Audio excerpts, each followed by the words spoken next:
कोई हल निकालो इस मंदिर का।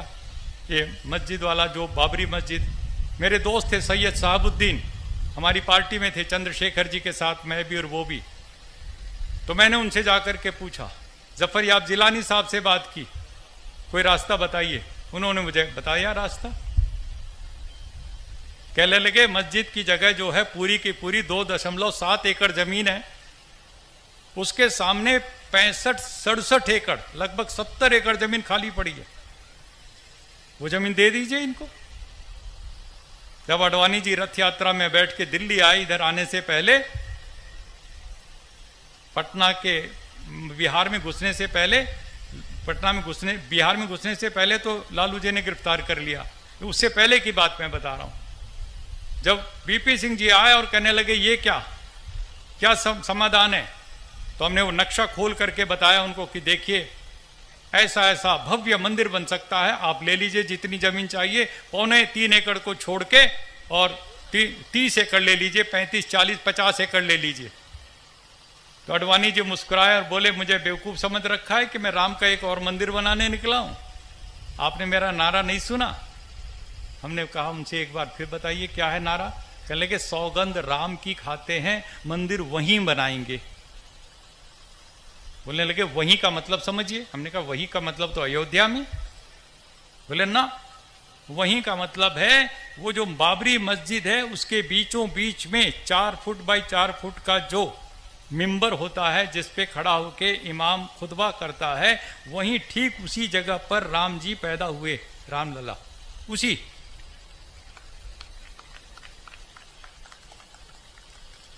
तो हमने उनसे पूछा, अडवाणी जी से, पूरी विनम्रता से, कि महाराज जी 1528 में मीर बाकी बाबर का सिपा सलार आया था और उसके लिए कहा जाता कि राम के मंदिर को तोड़ के उसने बाबरी मस्जिद बना दी।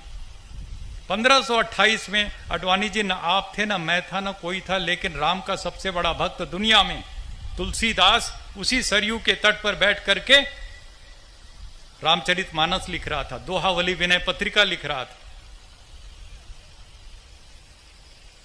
उसकी एक दोहा, एक चौपाई कहीं भी मुझे दिखा दो जिसमें तुलसीदास ने ये लिखा हो कि मेरे भव्य आराध्य देव राम के मंदिर को तोड़ के मस्जिद बनाई गई।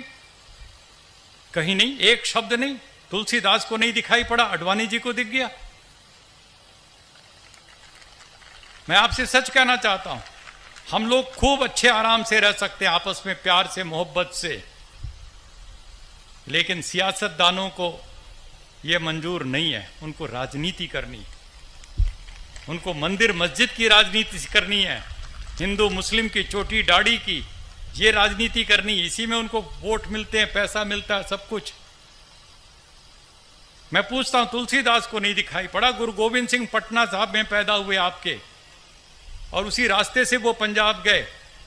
उनका कितना लिखा हुआ साहित्य, एक शब्द मुझे दिखा दो जिसमें गुरु गोविंद सिंह, जिनके 4 बच्चे शहीद हुए, दीवारों पर चुने गए, उन्होंने कहीं लिखा हो कि मेरे राम के मंदिर को तोड़ के मस्जिद बनाई?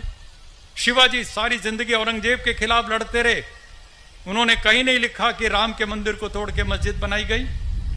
स्वामी दयानंद सरस्वती फैजाबाद में खड़े होकर के ईसाई मुसलमान सबसे शास्त्रार्थ करते थे, लेकिन कहीं भी उन्होंने नहीं लिखा सत्यार प्रकाश ऋग्वेदादि भाष्य भूमिका या कहीं भी कि राम के मंदिर को तोड़ के मस्जिद बनाई गई। विवेकानंद, जिन्होंने शिकागो में जाकर कितना शानदार भाषण दिया, सारे हिंदू समाज को गौरवान्वित किया, उसकी विवेकानंद की 200 किताबों में एक शब्द नहीं मिलेगा कि राम के मंदिर को तोड़ के। महात्मा गांधी, मरते मरते इनकी जुबान पर हे राम निकला, महात्मा गांधी ने कहीं नहीं लिखा, न कहीं कहा इस बात को कि राम के मंदिर को तोड़ करके मस्जिद बनाई गई। किसी को नहीं दिखाई पड़ा, लेकिन जिनको सियासत करनी है उनको दिखाई ही दिखाई पड़ रहा।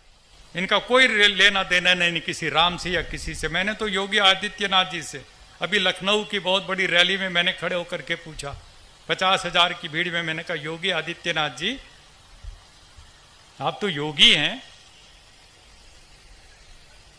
और मुख्यमंत्री भी हैं, और आप कह रहे राम का मंदिर बनाना है, तो राम का मंदिर बनाने से पहले पूरे उत्तर प्रदेश में रम के मंदिर तो बंद कर दो। रम के मंदिर तो धड़ाधड़ खोलते जा रहे हो और कह रहे हो राम का मंदिर बनाएंगे। कैसे बनेगा राम का मंदिर?